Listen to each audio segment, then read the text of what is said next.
tous azimuts. Peuple congolais, il est temps de nous lever, de nous serrer les coudes et d'agir pour défendre notre patrie, notre intégrité territoriale et l'intangibilité de nos frontières. La République démocratique Batela Ekolo, Bendele Koyate.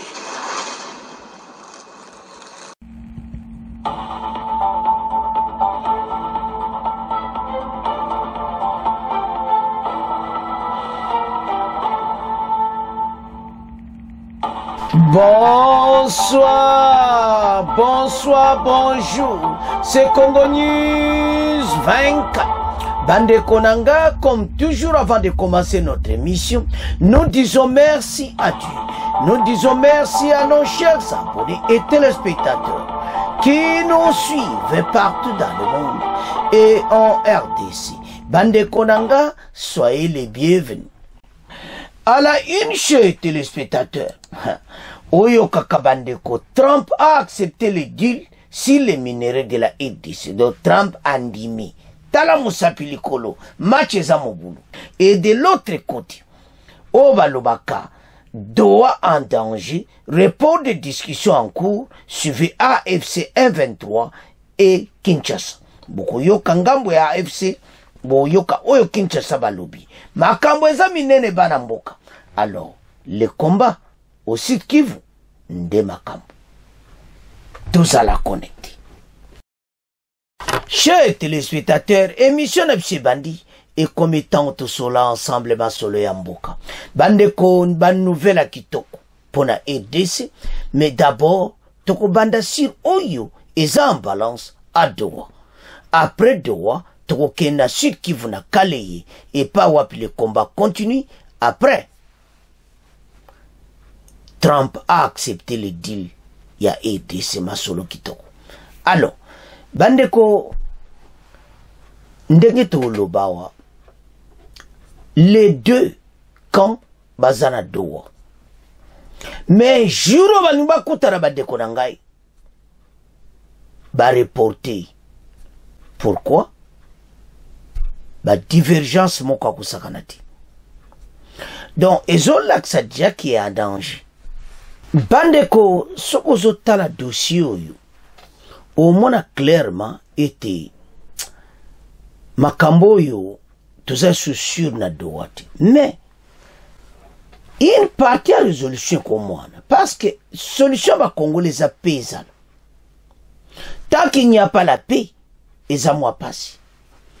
Mais Kinshasa le kola bazadja na maboko ba américain. Donc bateau il faut bayoka. Parce que tu suis dans Zubango. Kagame a liwana zwebelo kwa kusalati.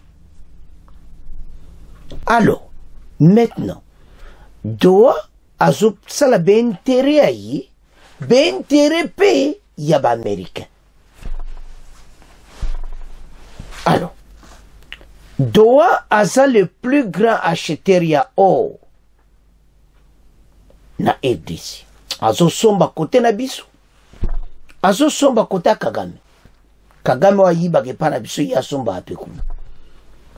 Mais suka suka. Eko zaka problème nema kamozo kende parce que leto kotanga ba condition lebo yoka oyo Doha oyo AFC 123 ba pesi o bisimu a pesi na oyo biso RDC peto pesi bango. Il y a un problème sur lui.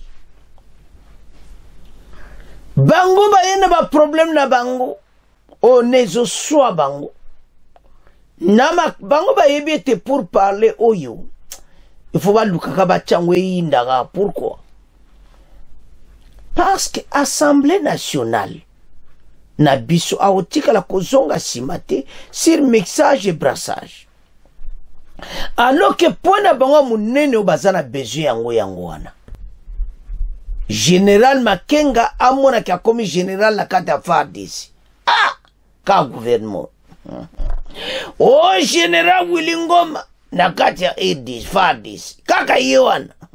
C'est ça où il y a un problème.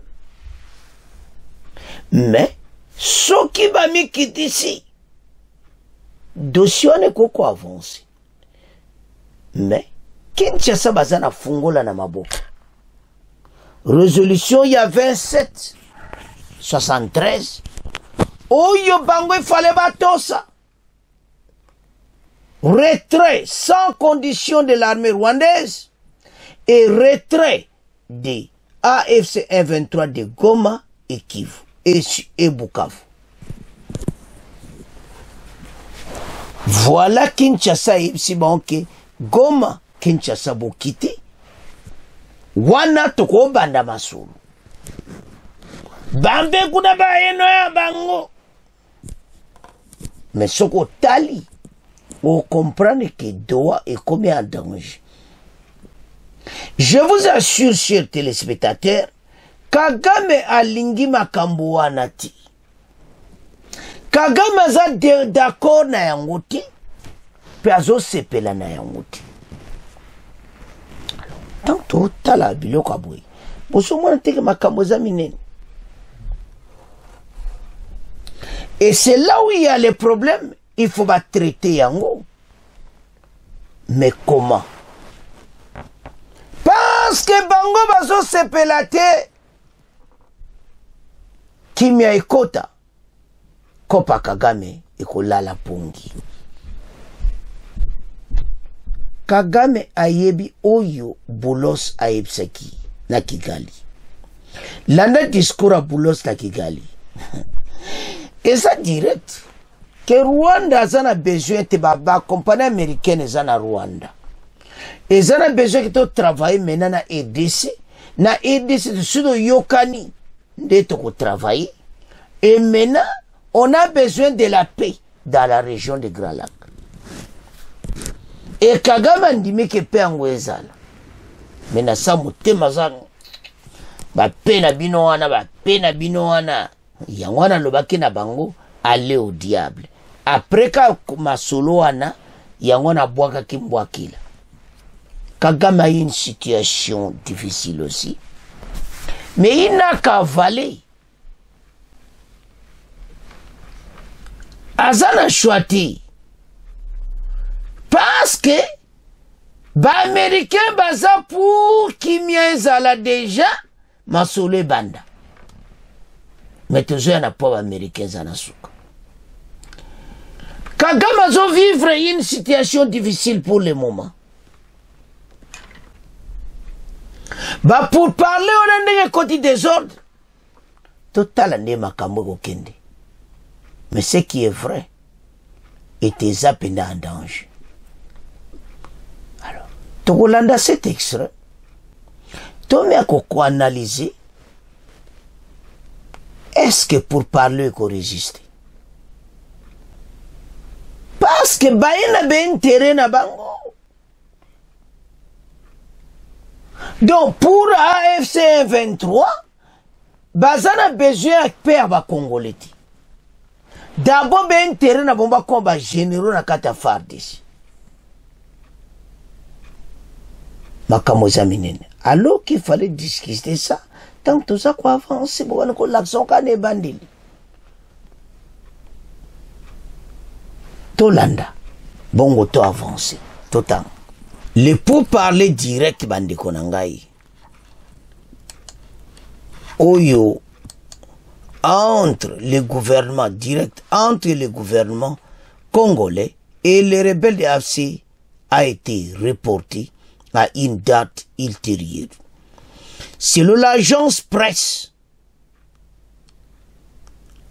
Bande Konanga Reuters, les deux camps évoquent des raisons organisationnelles.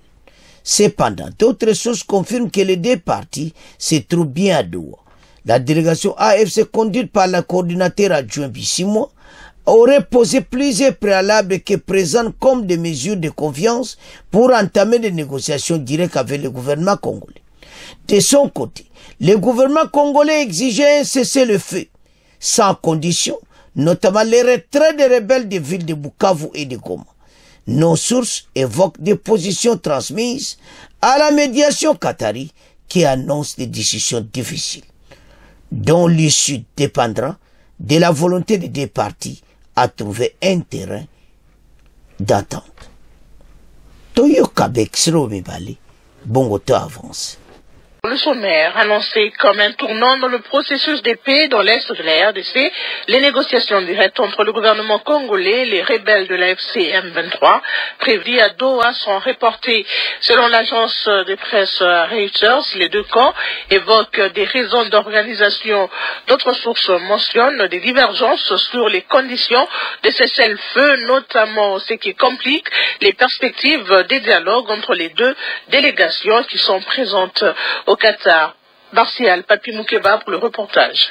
Présenté comme une avancée majeure dans la recherche d'une sortie de crise à l'est de la RDC, la rencontre entre les gouvernements congolais et les rebelles de l'AFC M23 à Doha a finalement été reportée selon l'agence Reuters. Les deux camps ont précisé qu'aucune invitation officielle n'avait été envoyée, un responsable congolais reconnaissant même, je cite, un problème d'organisation. Cependant, d'autres sources confirment que les deux délégations se trouvent à Doha. La délégation de l'AFC M23, conduite par le coordonnateur adjoint Bertrand Bissimois, accompagné du colonel Iman Nzenze, chargé des renseignements et des opérations militaires, aurait même posé plusieurs préalables qu'elle présente comme des mesures de confiance pour entamer des négociations directes avec les gouvernements. De son côté, les gouvernements exigeraient un cessez-le-feu sans condition, notamment les retraits des rebelles des villes de Bukavu et Goma. Nos sources évoquent des positions transmises à la médiation qatari qui annonce des discussions difficiles dont l'issue dépendra de la volonté des deux parties à trouver un terrain d'attente. Béni, Marcy. Soko talibien. Tous ces Rwandais, basés sur un terrain na bango. Exact pour le peuple congolais à kimia. Donc, Kagame na boule nae et tozonga ndenge ya Kabila. Eko simbati. Mixage brassage babo sarango. Assemblée nationale à se réunir. C'est là où il y a un problème.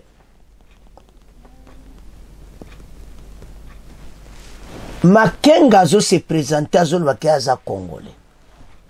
Mais ça Rwandais. Oyine ba okanga bango soba luke baza batusi congolais. Babimisi kaka. Tenue, il y a armée rwandaise. À la tenue armée rwandaise, Makenga na yango. Siko wana bokolo bake, aza rwandophone. La situation oyo tozoza nango na bato yo. Eza ki biso tosito longwe na bepoke wana, mentalité congolais nyonso. Soko moni le congolais même mwana muke mena yebi ki Kabila, aza rwandais. Et c'est fini. Et là, les Congolais balinga bayeba yango mutu nyonso mena ayebi. Ba fungoli bango très bien à Jean-Pierre Bemba.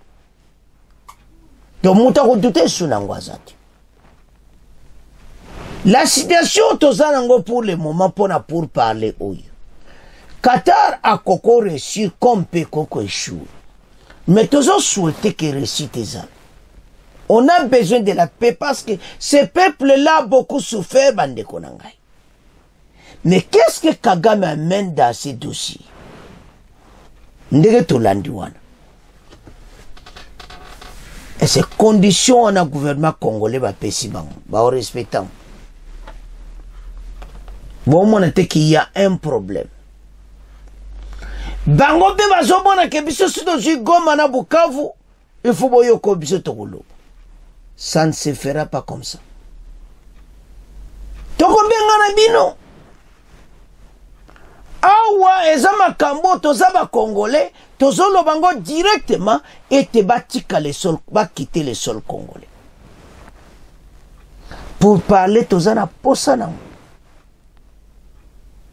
Soko lobo za congolais. Ton message clair à AFC et Bissimois et les autres. Ceux qui boza na posé te boza ba congolais. Bako boya binoti. Mais pas dans l'armée. Pour ça qu'on a armé les sociétés. Armé ba moni passe bazo bongzati lelo. Oyo Kabila détruisait complètement. Ba tchaki on a sama kolo. Rwanda zo piétiné armée na biso. Dirigé par un général rwandais, James Kabaribi. On a piétiné l'armée, on a détruit l'armée. Et maintenant, zongine na kata Rwanda général. Mais ils ont dirigé l'armée Rwanda, armée na biso. Alors, sikoyo, naba colonel kurko tangate. Nde ba mususu ba tikala wana. Baza ba Rwanda ba tikala na kata FARDC. Bomona ampe bango. Baza pena ba grade ba général. Mais ba yebi ke baza na problème, ba yebi ke baza na ba condition ba pesa bango. Soka travaka motema neza na Rwanda, yemo kolera ngoyo akenda kalibela. Mais so motema na mi pesa kaza congolais, eza problème te. Ye déjà, mais mutu pa ya kokota lisusu bovanda.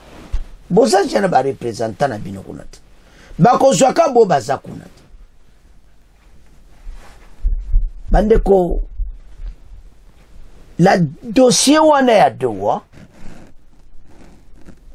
les messieurs les Qatariens bangomoko, baza ba milliardaires.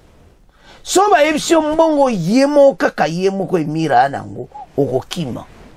Alors baza ba milliardaires, baza na ba contrat de milliards na États-Unis.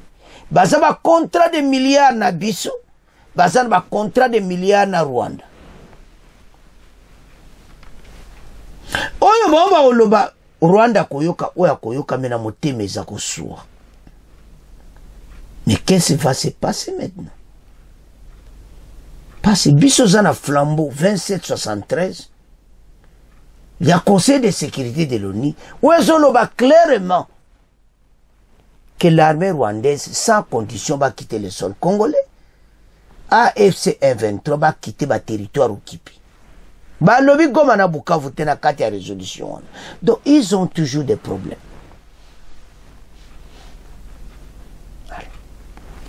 Tout le monde est sous extrait oyo.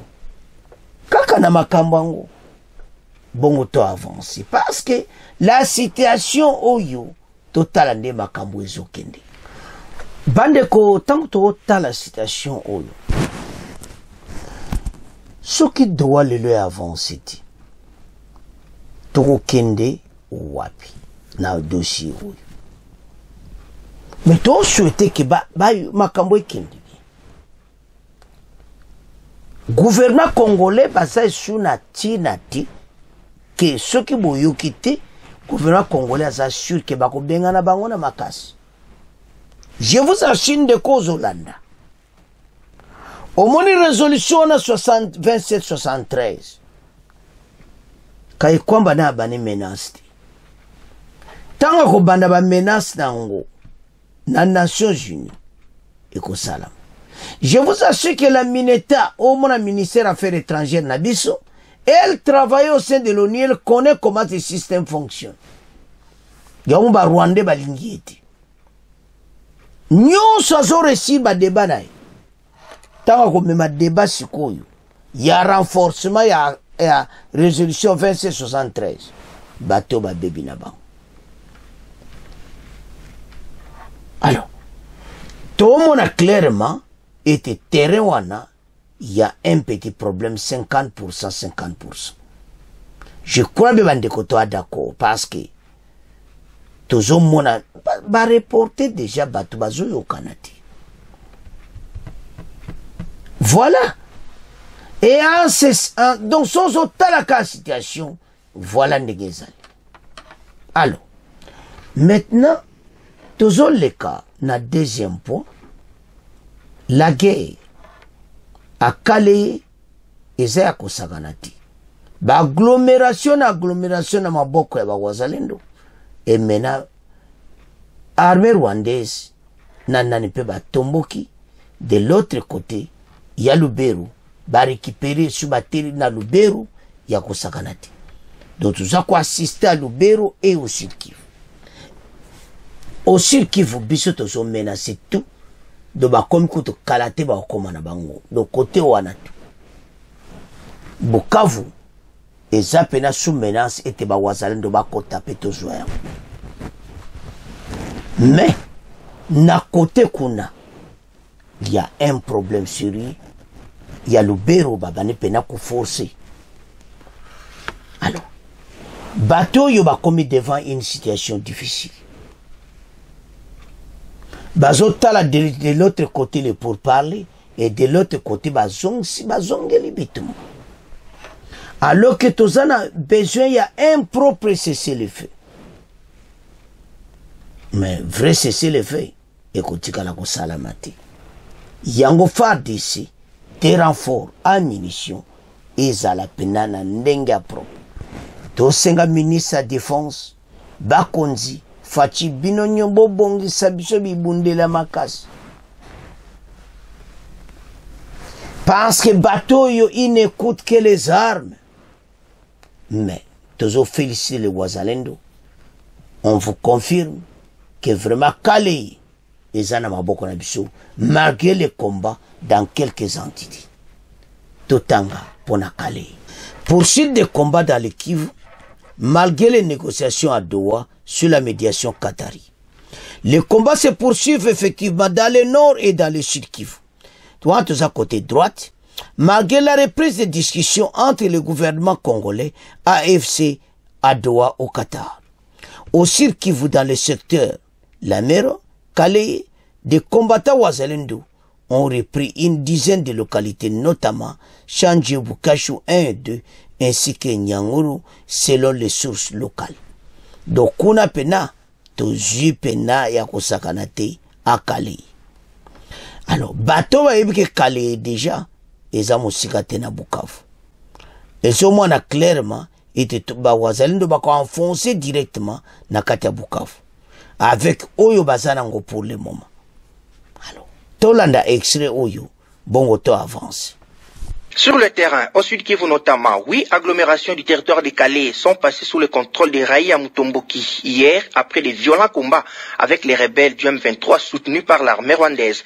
Plusieurs sources contactées à Calais confirment que 8 localités ont été arrachées aux rebelles dans le groupement des Mbinga Sud, chefferie de Buhavu, pendant la journée du mardi 8 avril. Les attaques ont été menées sur plusieurs fronts par diverses factions Ouazalendo qui agissaient en synergie, rapportent des sources locales. C'est la suite des combats lancés sur les positions rebelles depuis 3 jours, ajoutent nos sources, qui confirment aussi le mouvement massif des troupes M23 en direction des lignes de front. Une bonne partie provient de l'aéroport de Kavumu. Bandeko Tolandi, les Ouazalendo bazo kende na une vitesse de croisière. Moutako freine bango lisusu azati. Bango position bazala ki baïbra ki koto yo cesser les faits tout ça Ouazalendo baloba ki clairement biso cesser les faits ate. Voilà les résultats. Alors la question qu'on s'est posée c'est bateau ba sukoya ko boton. Je ne suis pas sûr Far de Sefa qui est déjà installé. Parce que c'est le moment où tu as béton à Calais, tu as béton à Moboulou. Le territoire on a tout récupéré pour nous libérer. Mais ça dit plaisir comme on était. Nos Ouazalendo ont bien travaillé. Ça fait du plaisir. Il y a un autre ça va Congolais, Tala, Banamboka, Bitumbo Bozomona, Bisso Zaba vainqueur. Malgré ce qui se passe sur le terrain, Boye Bete Toko gagner la guerre. Et nous savons très bien que ces pays n'a pas de soba bongsaki bitumba okandege zo salama toko gagner yango. Les mesures ont été prises directement to kenna point abiso oyo yaba américain la fin de la guerre. Trump na boulos masolo kitoko. Pourquoi Batibou? Tout s'est fait. Donc, Makamoto Zolo Balabino était contrat ou anabandi, ma kala déjà ça doit comprendre. Oignon se zaki ba formalité. Mais ndeto lo bao, c'est confirmé que Trump a ses pélinans. Trump a zotia manzaka peba na mikolo ezo yawa tokomona déjà ba décision oyo kokoya. Mais Kagame nda yoka o bulos ayebisi. Bolandaki bulos alobaki neka likolo na ndenga mukolo ete tosola Kagame ye paza na posa pe. Ba entreprise américaine baza na Kigali.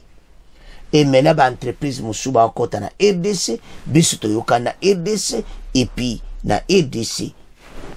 Tous en a besoin pe na Grand Lac. Tango akeya ki opesa rapport nde basoli na fachi na nde basoli pasa kera ukutana bata région. C'est pour dire à Museveni que keba kokota makamboti. Zalana armeno musika.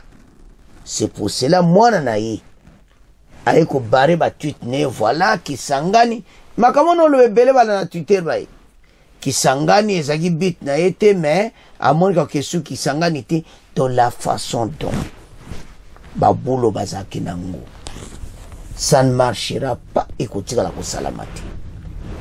Pourquoi tambola ki na ba région wana eza pona koyebisa Museveni clairement Keba na ADC biso tozo ya kuna na est toza ba entreprise américaine zako ya kuna koyebisa ba voisin wana Kagame tanga moni penake ba américain ba yokani na biso wana na nouvelle tolo ba lelo belé na ba yokita Kagame yebaki déjà. Sanction, aller au diable. Oh, on s'en fout. Et tout ça. Donc, Kagame a moni pena ke suka mokili e yeli. Ya on te félicite le président Félix Tshisekedi. Quelle boule! Avant de katale kati. Masolo yoto sola kakala. Naba démocrate et salamité tika loko a Trump a koti to song sa on a mesa parce que sola mena Trump depuis là et ça ma sola leloti alors pour battre ba kansane ba boteli goma et tout ça non facha na boule banda kala basi ba solo la yango mende seconde ba pression. Alors qu'est-ce que Fatia sali tango kaka Trump andimi yango bolanda mikolo tolengo lobango penate bandeke bele ba reporter kiango ke o balobi nyonso yo Fatia sala kina ba intermédiaire américain Fatia nilango tout. Alors le kola gouvernement américain bandimi dil nangai masole comme kaka na gouvernement américain bino nyonso na sola kina bino ba di les alisuti ba 5 millions de dollars et bimaki pona ko sola lobbying bango be intermédiaire ezali susu ti ezaya ko inda esi Fatia nile ba deal wana nyonso na be intermédiaire bato ba ye masolo balanda ka vraiment nouvelle kitoko ba ye bio na za koluba kana Congo News 24 zaka vérité ayebisi be intermédiaire auprès de l'administration américaine abi na sola kina yo poto traité makamo bana lelo bosana biso na bino to silani oh bonile akepa mosusu to yokala kina yo ba di lobbying na ba administration ya Trump bana lelo na bino to silani oh esili ça c'est le président Félix anilango nyonso des millions de dollars et kenangu na mai. Pourquoi? Ndeka bomona photo wana ya auto chaki na couverture. Trump a timu sapili kolo. Masolesi. Matche beta mina nenga kalkila kosakanati. Je vous assure Kagame est malade. Yango ana tomboka kibolana ki na 37e, so 37e na ye, que on s'en fout. Aller au diable, sanction, boza ko imposer tout ça. Kagame mutui baby. Kopi nanga bakatinga ka bona président Félix. Esili. Fatia epse bato ba pantin. ke boyoka Trump dila ndenge wana bandeko deal moko na mokili mutu monta ko comprendre ngo ekeloni bango bakosala armée na biso bakozala kuna na est po babatela bakompagnie américaine yango nakende ba Museveni koyebisa ye keba na RDC boche suma koluti est wana nyonso ba-américain tozo contrôle yango bakompagnie américaine konsale bana mboka Ituri bana mboka Nord Kivu bana mboka Sud Kivu bule monani bamisala pamba ndeko ya kokomelanga ke voilà yozo kumisa ba-américain na est boteki mboka non arrête makamane foto telemele yango koya kokomela ka biso ba makama ndengona ete biso bateki mboka komo ba congolais bazana manipulation est-ce que ceux qui disent bandimi bateka mboka il les a clair batela biso kota est wana nyonso to réduire ba prix no minéraux bokansi nde ba minéraux nde bango ba jongo gratuit c'est des milliards de dollars bolongo les charges na mio ya armée na mio bazo surveiller ba compagnie américaine et c'est tout donc ba compagnie kozala partout et puis armée américaine kozala partout à l'est. Allez, bino nyonso c'est-à-dire ba américain ba yebike il faut que longola bata ADF oyo tala vrai ennemi na bango eza pena ADF tout va kendi. Et maintenant qu'est-ce qui va se passer avec les Congolais qui sont là bako menacer bango départ bako yebisa bango oza Congolais bon kene kuna gouvernement kene za musala yoza Congolais kende ko songo sala ya ko sala misale zana mais pas l'armée ba américain to kota bakambwana te bino kota armée eza parlement congolais ba boy mutu nyonso azaki na armée akota na armée. Est-ce que tu as combien de fois et tes bateaux nyonso ba entreprise américaine et qu'on s'installe kuna et ça pour les biens ya bisu bango boulot saloba qui en direct même à Kigali et ça n'a bien intérêt américain n'a bien intérêt à biso aibisi et puis l'intérêt à Grand Lac aibisi même bango ba Museveni boko somba ba bilo kitoko na kimia bo sala commerce na mino bine pe bo somba ba or na RDC makamu kitoko Kimia la peuple on a trouvé quand même liberté à Mokanaye pendant 30 ans. C'est le seul président. Fachi Moutaena Boula Koucha Congolais Kimia. Et puis je vous assure Kimia Zokota. Et puis Fachi Batouatira Kobosa na été pona makambo. Les deals américains. Trump a accepté. Au moins makambango. Kagama kuka colère na alubisi on s'en fout allez au diable oh beli liboma Kagame beli Kagame yoka kiango na asi mutali boso oh wana ambassadeur na FCM Trump a accepté il a accepté oh là là wana Kagame menga kopa we kufi qu'est-ce que je peux faire maintenant et tout c'est mais c'est fini c'est la fin Masulu. Quand le deal est accepté, le deal est accepté. Moutako longolango azati. Voilà, ndegete ok na masolo. Total. Trump a accepté le deal sur les minéraux de la RDC, le combat aussi qui vous dit Bouyoki, tala boulos na Trump bache musapi likolo. Match betami, match kitoko. Fachi, merci. Wana Trump a solo ba, ete masolo kitoko. Donc maintenant, Fatia Zoe Samena ba pante. Nevza Gibino ete bondima makambo na Zoe Sabino na doa bondima bovanda malembe na kata RDC bondima makambo ya mixage brassage ezate Kagama biye ngana bebia me on bebia ozoyo kate Kagame abeli liboma makambo to alobaki na 31 so 31e na bango ya génocide ya Batutsi azaki na kanda ba américain bulosi lui a dit à Kikali c'est comme ça ndenge masolo ko betama.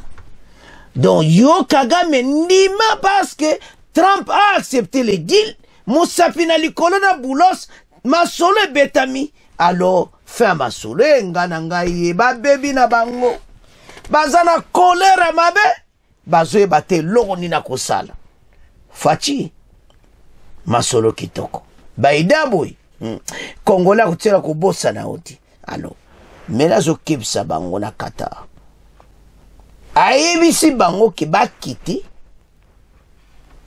Bukavu na Goma immédiatement sali masolo betama so bona yo ba américain en route kalate to maka mabumundunda ya US Air Force e bani ko kita na Goma lokola na Beni parti bani ko kita donc oyo kaka en Syrie et puis ba société américaine masolo bandi biloka ko timola masolo tout bo timola masolo to signé. Alors Trump a accepté le deal. Bandeko o balubaka somo bandeko nangai.